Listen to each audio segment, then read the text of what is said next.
अभाज्य संख्याओं पे। कल हमने बात की थी अभाज्य संख्या पे, आज हम बात कर रहे हैं भाज्य संख्या पर। भाज्य संख्या को अंग्रेजी में कहते हैं कंपोजिट नंबर। Composite number. और कैसे इस पे काम करेंगे, तो प्रोसेस हमारा ये रहेगा कि हम केवल कंपोजिट नंबर को अगर सिंपली एक भाषा में ये कहें कि भाई आपने 1 से 100 तक गिनती लिखी और उसमें आपने बताया कि 1 से 100 तक की जो है 25 अभाज्य संख्याएं हैं, तो बाकी जितनी बची वो आपके पास में भाज्य संख्या है। अब लेकिन उसके लिए भी कोई एक रूल है, तो उसको हम फॉलो कर लेते हैं। तो सबसे पहले 1 से लेके हम 10 तक की गिनतियां लिखते हैं वर्टिकल लाइन में। 1 2 3 4 5 6 7 8 9 एंड 10। और ये लिखने के बाद में आपकी कॉपी पे लाइन पड़ी हुई है, तो उसको आप थोड़ा सा और डार्क कर लीजिएगा। और यहाँ पे देखते हैं हमारे पास में इसमें फिर एक वर्टिकल लाइन आप डालिएगा। अब हमने यहाँ पे लिखने हैं फैक्टर। फैक्टर, और ये भी कहते हैं इसको गुणनखंड हिंदी में, और अपवर्तक भी एक वर्ड उसके लिए और यूज किया जाता है। तो अपवर्तक के बारे में भी हम आगे बात करेंगे। तो ये फैक्टर हमने इसमें लिखने हैं। तो फैक्टर का मतलब ये है कि इसमें ये जो नंबर्स आपके पास में लेफ्ट हैंड साइड पे दे रखे हैं, इसमें किन किन नंबर से भाग जा सकता है वो आपने देना है। तो हम देखते हैं यहाँ पे 1 में केवल 1 से ही भाग जा सकता है। 2 में जब भाग देने की बात आएगी तो शुरू करेंगे 1 से, तो 1 से भाग जा सकता है और 2 से भाग जा सकता है। 3 में चेक करेंगे तो 1 से भाग जा सकता है और 3 से भाग जा सकता है। हमने फर्स्ट डे भी इस काम को किया था, आज फिर हम उसी को रिपीट कर रहे हैं। 4th नंबर पे हमारे पास में नंबर 4 है, तो इसमें देखना है कि किस किस नंबर से भाग जा सकता है। 1 से जा सकता है, 1 4 जा 4। 2 से जा सकता है, 2 2 जा 4। और 3 की टेबल में 4 आता नहीं है, तो 3 से जाएगा नहीं। और फिर आया लास्ट में 4, 4 1 जा 4। 5 में बात करें तो 1 1 5 जा 5, और फिर 2 से जाएगा नहीं, 3 से नहीं जाएगा, 4 से नहीं जाएगा, तो सीधे जाएगा 5 से। 6 पे बात करें तो 1 से भाग जाएगा, 2 से भाग जाएगा, 2 3 6, 3 दूनी 6, और 6 1 जा 6। ये हमारे पास में आ गए। और 7 में चेक करेंगे तो 1 से भाग जाएगा, 1 7 जा 7, और सीधे 7 से जाएगा, 7 1 जा 7। 8 में चेक करते हैं तो 1 से भाग जाएगा, 1 8 जा 8, 2 4 जा 8, 4 2 जा 8, और 8 1 जा 8। यानी कि मैं केवल उन नंबर्स को लिख रहा हूं जिससे भाग जा रहा है। और 9 में 1 से जाएगा, फिर 3 3 जा 9, और उसके बाद सीधे 9 नंबर आया। और फिर 10 में चेक किया तो 1 से भाग जाएगा, 1 10 जा 10, 2 5 जा 10, फिर 5 2 जा 10, और 10 1 जा 10।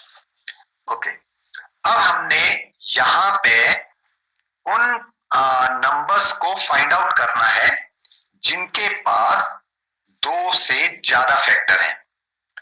जिनके पास 2 से ज्यादा फैक्टर हैं। कल तक हमने उस नंबर को फाइंड किया था जिसके पास में केवल 2 फैक्टर्स थे। आज हम बात कर रहे हैं जिनके पास में 2 से ज्यादा फैक्टर्स हैं। तो हम देख पा रहे हैं यहाँ पे 2 से ज्यादा फैक्टर्स हैं नंबर 4 पे, जिसके पास 1 2 3 फैक्टर्स इसके पास में है। फिर 6 पे आते हैं तो 6 के पास में 1 2 3 4 फैक्टर्स इसके पास में है। 8 के पास आते हैं तो 8 के पास में भी 1 2 3 4, इसके पास भी 4 फैक्टर्स हैं। 9 के पास आते हैं तो 9 के पास में 1 3 9, यानी कि 1 2 3 फैक्टर्स इसके पास में है। और 10 के पास में आते हैं तो 1 2 3 4 फैक्टर्स इसके पास में है। तो हमने कहा था कि ऐसी संख्याएं जिनके पास 2 से अधिक फैक्टर हैं, जिनके पास 2 से अधिक गुणनखंड हैं, जिनके पास 2 से अधिक अपवर्तक हैं वे संख्याएं भाज्य संख्या यानी कि कंपोजिट नंबर्स कहलाती हैं। और दूसरी परिभाषा पे अगर हम बात करें तो ऐसी प्राकृतिक संख्याएं और ऐसी प्राकृत संख्याएं ऐसे नेचुरल नंबर्स जिसके एक और स्वयं के अतिरिक्त किसी अन्य संख्या से भी भाग जाता है।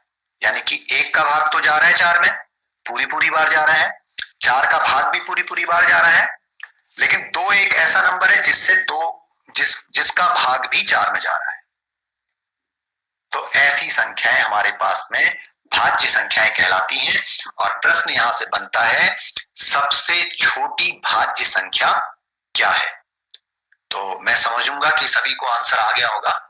सबसे छोटी भाज्य संख्या क्या है, जोर से बोलिएगा, आपके मम्मी पापा सुनेंगे। सबसे छोटी भाज्य संख्या क्या है? माइक बंद करके अपने मम्मी पापा के सामने में जोर से बोलिए। माइक बंद करके अपने मम्मी पापा के सामने में जोर से बोलिए, सबसे छोटी भाज्य संख्या। मैं लिख रहा हूं और आप अपने मम्मी पापा को जोर से बोल के सुनाइएगा। सबसे छोटी भाज्य संख्या, स्मॉलेस्ट कंपोजिट नंबर, सबसे छोटी भाज्य संख्या। और मैं अपना उत्तर लिख रहा हूं 4। और सभी ने अपने मम्मी पापा को यही आंसर दिया होगा, क्योंकि सबसे छोटी भाज्य संख्या 4 इसलिए है क्योंकि इसके पास 2 से अधिक फैक्टर्स हैं, 2 से अधिक गुणनखंड हैं, 2 से अधिक अपवर्तक हैं। तो इसी पे थोड़ा सा आगे को और बात कर लेते हैं। एक परिभाषा जो इसकी है तो उस पर हम बात कर लेते हैं कि क्या परिभाषा ये कह रहा है। तो यहाँ पे मेरी स्क्रीन दिख रही होगी सभी को? ओके, तो हम इसको आप लोगों के सम्मुख रख देते हैं यहाँ पे।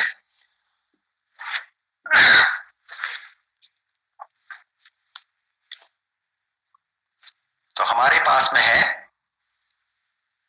भाज्य संख्या। सभी को स्क्रीन दिखाई दे रही होगी मेरी? भाज्य संख्या, जिसको हम कंपोजिट नंबर कहते हैं, ऐसी प्राकृत संख्याएं, ऐसे नेचुरल नंबर्स जो एक और स्वयं के अतिरिक्त किसी दूसरी संख्या से भी विभाजित हों, भाज्य संख्या कहलाती है। या दूसरी डेफिनेशन हम इसकी दे देते हैं, ऐसी प्राकृत संख्या जिसके 2 से अधिक गुणनखंड हो, अपवर्तक हो या फैक्टर्स हो, तो वो आपके पास में भाज्य संख्या कहलाती है। जैसे 4 के गुणनखंड आए थे, 4 के अपवर्तक आए थे, 1 2 4। अब मैं अपवर्तक निकालना भी आपको सिखा देता हूं कि किस तरीके से निकाले जाते हैं। जैसे 4 है तो हमने शुरू करना है 1 से, तो 1 into 4, तो 1 4 जा 4, ये मिल रहा है मेरे को लेफ्ट हैंड साइड।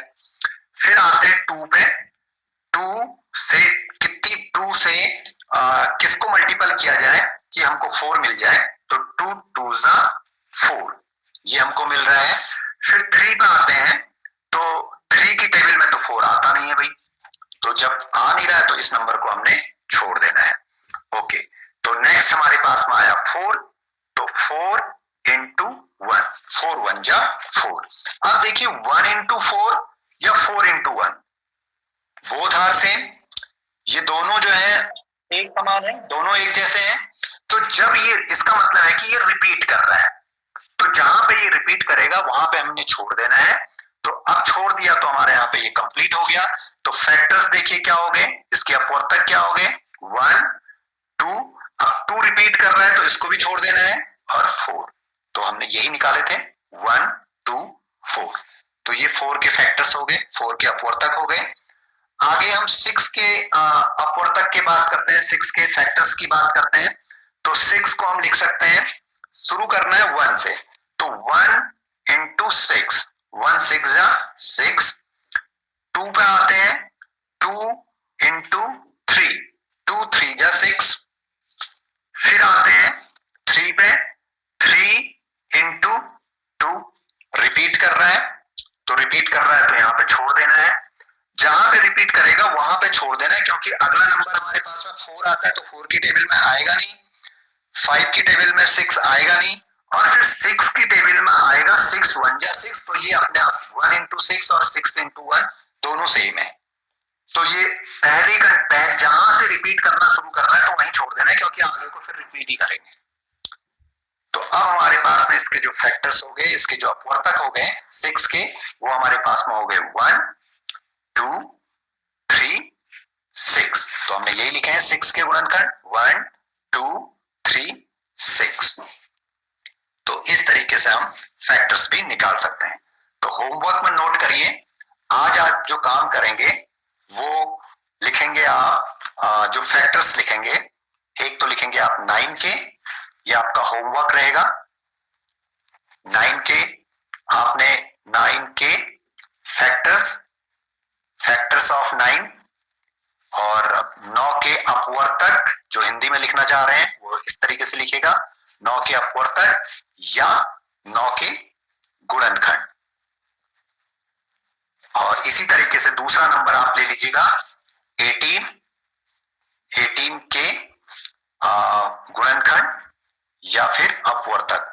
पहले आपने किस तरीके से लिखना है, जो आपको प्रोसेस बताया कि जैसे 4 के लिखना है तो 1 इंटू 4 2 इंटू 2 इस तरीके से आपको बता रखे थे। तो सेम इसी तरीके से आपने करना है, और जहां पर रिपीट कर रहा है तो उसको आपने क्रॉस करना है।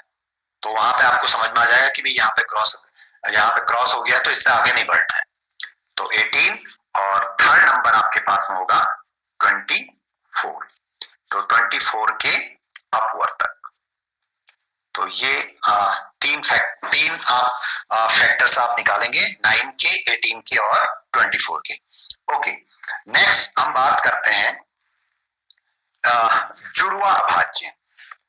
जुड़वा, कितने लोग इस शब्द से परिचित हैं? जुड़वा से, जुड़वा मतलब ट्विन।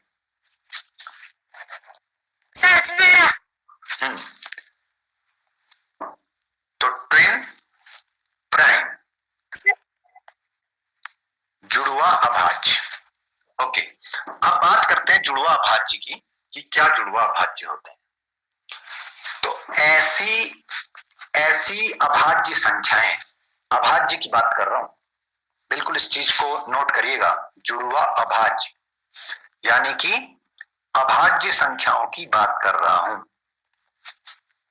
ऐसी अभाज्य संख्याएं, ऐसी कितनी? ऐसी 2 अभाज्य संख्याएं, 2 अभाज्य संख्याएं जिनका अंतर यानी कि डिफरेंस यानी कि आप जब इनको सबट्रैक्ट करेंगे तो डिफरेंस आपके पास में 2 आए। ऐसी 2 अभाज्य संख्याएं जिनका अंतर 2 हो, जिनका डिफरेंस 2 हो, तो वो ट्विन प्राइम कहलाती है। वे दोनों संख्याएं आपके पास में ट्विन प्राइम कहलाएंगी। तो अब मुझे ये बताइए कि 1 से 10 तक की प्राइम बताइए, 1 से 10 तक की अभाज्य संख्याएं क्या है? कोई भी एक बच्चा। 2 3 4 5 7। ठीक है, अब मुझे ये बताना है, अब केवल एक ही बच्चा बताएगा, मुझे ये बताना है कि कौन से 2 प्राइमों को हम लें कि जिनका डिफरेंस 2 आए, जिनका अंतर 2। 5 और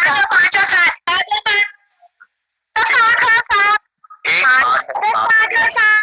तो 5 और 7 ये जुड़वा अभाज्य है, क्योंकि इनका डिफरेंस यानी कि जो बड़ा है, ये साइन डिफरेंस का कहलाता है, यानी कि जो बड़ा है उसमें से छोटे को घटाया जाए। तो 7 डिफरेंस 5, ये 2 आपके पास में आ गया। यस, दूसरा हमारे पास में बन गया 3 और 5, 3,5। तो 3,5 ये भी आपके पास में जुड़वा अभाज्य हैं, क्योंकि दोनों संख्याएं आपके पास में अभाज्य संख्याएं हैं और इनका जो डिफरेंस है वो आपके पास में क्या है? 2 है।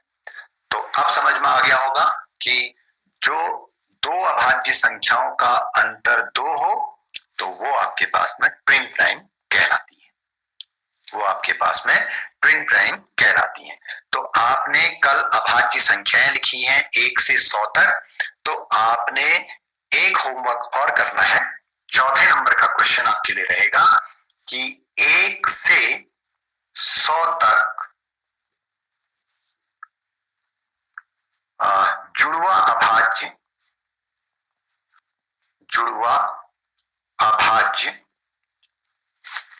संख्याएं बताइए।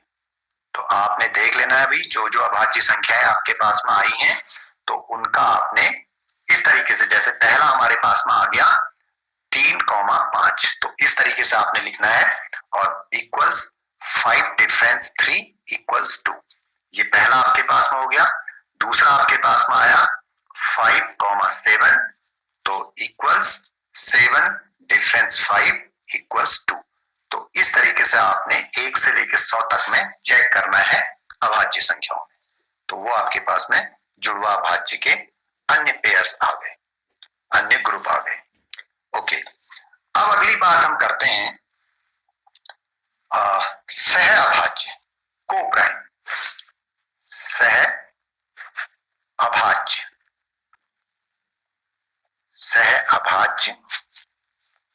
संख्या। सह अभाज्य संख्या, सह को बोला जाता है को प्राइम, PRIME, को प्राइम नंबर। अब को प्राइम नंबर क्या होते हैं?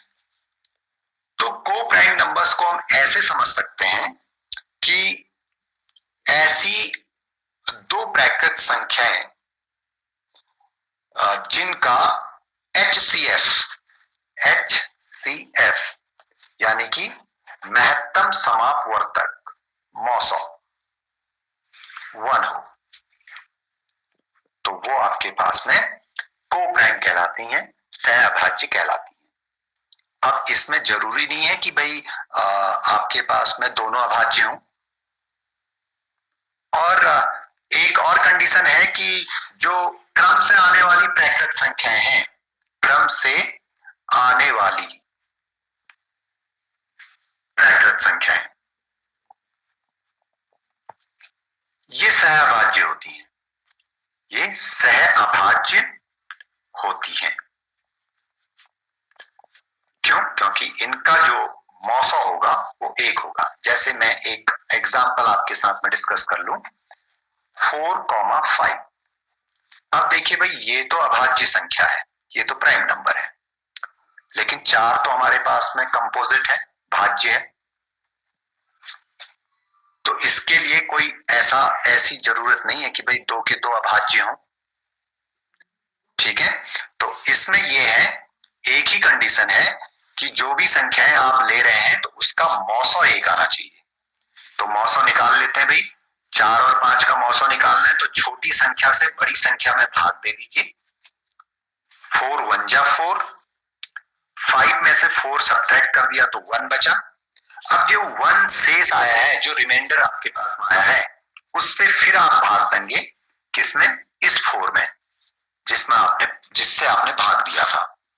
तो 1 4 जा 4, तो भाग पूरी बार चला गया, जिससे पूरी बार डिवाइड हो जाता है वो आपके पास में HCF हाईएस्ट कॉमन फैक्टर या GCD ग्रेटेस्ट कॉमन डिवाइजर होता है, जिसको हम मौसो या महत्तम समापवर्तक कहते हैं। तो 4 और 5 का मौसो हमारे पास में क्या आ गया? 1 आ गया। इसी तरीके से दोनों, अगर मैं 2 अभाज्य संख्याओं को ले लूं 5,7, तो चेक कर लेता हूं कि भाई ये को प्राइम नंबर्स हैं या नहीं है। तो इसमें भी एक कंडीशन हमारी और लगेगी, तो देख लेते हैं 5 और 7 का जब हम HCF निकालते हैं, मौसो निकालते हैं, तो हमारे पास में 1 आना चाहिए। अगर 1 आता है तो इसका मतलब है कि ये सह अभाज्य हैं, और नहीं तो फिर हम केवल ये कहेंगे कि ये केवल जुड़वा अभाज्य हैं। ओके, 5 एकम 5 भाग दिया, 7 में से 5 को घटा दिया तो 2 हमारे पास में आ गया। इस 2 से, इस 2 से फिर हमने भाग देना है इस 5 में, 2 दूनी 4, 2 2 जा 4, 5 में से 4 को सब्ट्रैक्ट किया तो 1 आया। इस 1 से इस 2 में हम डिवाइड करेंगे, और 1 2 जा 2, और 2 में से 2 सब्ट्रैक्ट किया तो 0 हमारे पास में आ गया। तो जो लास्ट में हमारे पास में नंबर जिससे भाग पूरी बार चला गया तो वो हमारे पास में इसका एचसीएफ हो गया। तो एचसीएफ इज 1। तो इसका मतलब है कि ये जो जुड़वा अभाज्य है ये भी सह अभाज्य है क्योंकि इसका एचसीएफ 1 है। अब हमारे पास में क्या कंडीशन बनी, तो थोड़ा सा इसको भी हम देख लेते हैं। इस कंडीशन को हम लेके आते हैं कि जुड़वा अभाज्य के लिए हमारे पास में क्या बन रहा है।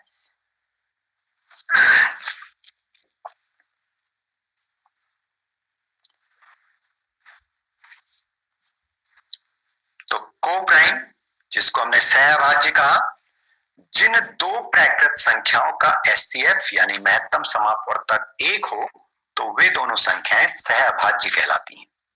जैसे 4 और 5 का मौसौ 1 यानी एचसीएफ अभी हमने निकाला 1। अब दूसरा हमने कहा था कि क्रम से आने वाली प्राकृत संख्याएं सहअभाज्य होती है, जैसे 4 और 5 क्रम से आई। और इसके लिए एक वर्ड और होता है, क्रम से को हम कहते हैं क्रमागत। और क्रमागत के लिए अंग्रेजी में वर्ड यूज किया जाता है कंसेक्यूटिव नंबर्स, लगातार आने वाली संख्याएं। और अभी 5 और 7 से हमने ये भी सिद्ध कर दिया कि प्रत्येक जुड़वा अभाज्य सहअभाज्य होती है। लेकिन ये जरूरी नहीं है कि सहअभाज्य आपके पास में जुड़वा अभाज्य भी होगी। जुड़वा अभाज्य तो सहअभाज्य हो सकती है, लेकिन सहअभाज्य जुड़वा अभाज्य हो ये जरूरी नहीं है। जैसे 4 और 5 का हमने एग्जाम्पल लिया था। 4 और 5 हमारे पास में आपके सहअभाज्य संख्याएं हैं क्योंकि इनका मौसौ 1 है, लेकिन ये जुड़वा अभाज्य नहीं है। क्यों? क्योंकि इनका डिफरेंस हमारे पास में 2 आना चाहिए, लेकिन इनका डिफरेंस हमारे पास में 1 आ रहा है। तो यहां से भी हमको एक नियम ये समझ में आता है कि प्रत्येक जुड़वा अभाज्य सहअभाज्य तो होती हैं, लेकिन ये जरूरी नहीं है कि सहअभाज्य संख्याएं भी जुड़वा अभाज्य संख्याएं हों। ओके, नेक्स्ट टॉपिक पे हम बात करते हैं और ये हमारा है संपूर्ण संख्या। संपूर्ण संख्या अंग्रेजी में से कहते हैं परफेक्ट नंबर। Perfect number. अब क्या हमारे पास में परफेक्ट नंबर है? परफेक्ट नंबर के लिए कहा जाता है कि वो एक ऐसी संख्या होती है कि जिसके जो फैक्टर्स हैं, जो गुणनखंड हैं, उन गुणनखंडों का अगर हम सम करें, योग करें, तो वो आपको जो जिसका आपने अपवर्तक निकाला है, जिसका आपने फैक्टर निकाला है, उसका डबल हो जाता है। तो तब वो संख्या आपके पास में संपूर्ण संख्या कहलाती है। जैसे एक एग्जांपल के तौर पर अगर हम देखें तो 6 पे हम बात करते हैं। तो 6 के फैक्टर देख लेते हैं क्या क्या हमारे पास में 6 के फैक्टर हैं। 1 इंटू 6, 2 का नंबर आया तो 2 3 जा 6, फिर उसके बाद 3 का नंबर आया तो 3 2 जा 6, यानी रिपीट कर रहे हैं तो छोड़ देते हैं यहीं पे। तो हमारे पास में 6 के जो फैक्टर्स आ गए वो क्या क्या आए, वो हमारे पास में आए 1 2 3 6, 1 2 3 6। तो संपूर्ण संख्या ये कहती है कि ऐसी प्राकृत संख्या जिसके सभी फैक्टर्स का सम 1 प्लस 2 प्लस 3 प्लस 6 का सम का योग क्या आ रहा है, 6 3 9, 9 2 11 और 1 12, यानी जिसके हमने फैक्टर्स निकाले उसका डबल आ रहा है, उसका 2 गुना आ रहा है। तो ऐसी प्राकृत संख्या जिसके सभी अपवर्तकों का योग संख्या मान से दुगुना हो, उसका डबल हो, तो वो आपके पास में संपूर्ण संख्या कहलाती है। तो 6 और 1 से लेकर 100 तक केवल 2 ही संपूर्ण संख्याएं हैं, 6 और 28। 28 को आप खुद चेक करेंगे घर पे। 28 के आपने फैक्टर्स निकालने हैं और उनके फैक्टर्स का आपने सम करना है। अगर सम आपके पास में 2 इंटू 28 यानी कि 28 का डबल आ रहा है, तो इसका मतलब है कि आप सही कह रहे हैं कि आपके पास 1 से लेके 100 तक केवल दो ही संपूर्ण संख्याएं, 2 ही परफेक्ट नंबर होते हैं, 6 और 28। बाकी नंबर्स को आप चेक कर लीजिएगा। तो धन्यवाद, आज के लिए इतना ही।